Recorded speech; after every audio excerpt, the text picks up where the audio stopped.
All right, you can start. I'll ask the question, I guess. Before the problem happened, what was your life like? Talk about your life up until the problem. Well, I had a really good life, like a really privileged lifestyle. I was born here in the States, but when I was 2 months old, my mom, she sent me to Jamaica to be raised by my grandparents because she wanted to get her life together, go to school, work, and everything like that. So I had a really privileged lifestyle. I mean, we had a driver, a cook, a gardener, a nanny. We had everything, and I was very much the center of attention when I was in Jamaica. And after a while, by the time I was 9, I guess that's when my mom felt like it was time for me to come and be with her. Then they sent me to the U.S., and that was really a traumatic point in my lifetime, just being taken away from the people who I knew as family, people who I was close to, the people I considered like mom and dad, and having everything done for me. The weather in Jamaica was just a total contrast to the weather here. Even that in itself was a shock, and just the whole way of life. And for a 9-year-old, that's kind of traumatic. So I started the 4th grade here. I got teased a lot because of my accent. I had a really thick Jamaican accent. It was just really crazy. I came here in the dead winter. My mom had just gotten married. Mind you, I don't know my father at this point. So my mom had just gotten married, and she just had a baby boy, my brother. All the focus and attention was on him because he, in addition to all the other changes and things I had to adapt to, he was born with a birth defect, so there was like extra attention on him, which left me with nothing as a 9-year-old, you know. And so my mom and dad, stepdad, they started having problems. My stepdad worked a lot.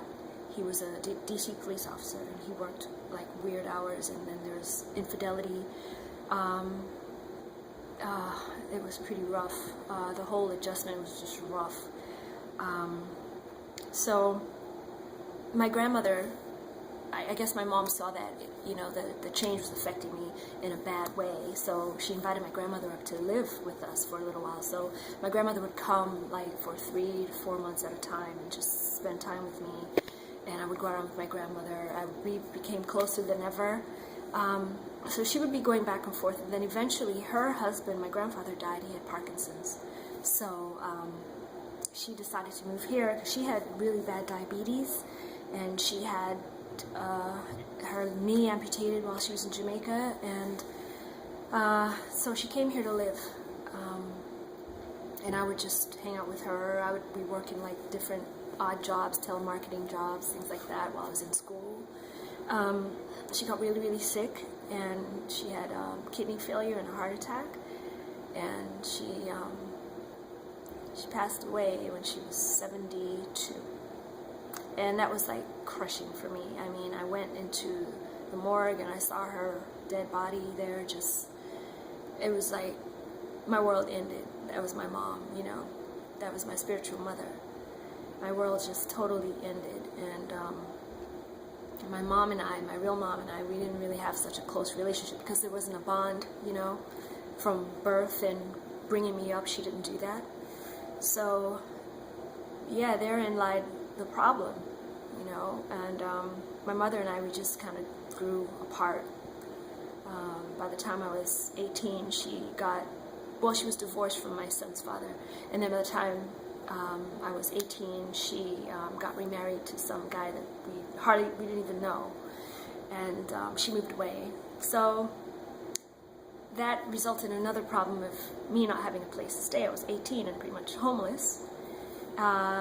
That's when I moved to DC, and I crashed on several people's couches. And my best friend at the time, her parents had a house in DC, and that's where I stayed for like about 4 years, and I finally got myself together. But the end result in all that, the result of my grandmother dying, I think, is me finally it felt like I just grew up, like I just grew up overnight. And after that, I mean, the pain from me not getting the attention, the pain from me not having a bond with my mom, the pain from me not really knowing my dad, who I eventually met when I was 13, and now we have a really cool relationship. The pain, in order to numb that pain, I just threw myself into my work. I became numb, and then I got into like a really crazy relationship, and then there was additional pain from that relationship, from us breaking up. That was my first true love. It was just really volatile. I mean, it was like crazy love, and I don't think I'll ever really love that way again. But to stick to the subject matter, I just really grew up, and I just didn't want to really feel anymore. I felt like feeling was like a waste of energy. So I just worked. I worked. So as a result, I have a strong work ethic, and I guess that's what came out of it. That's the way that I heal myself, is through work. So you successfully overcame your problem? I think so.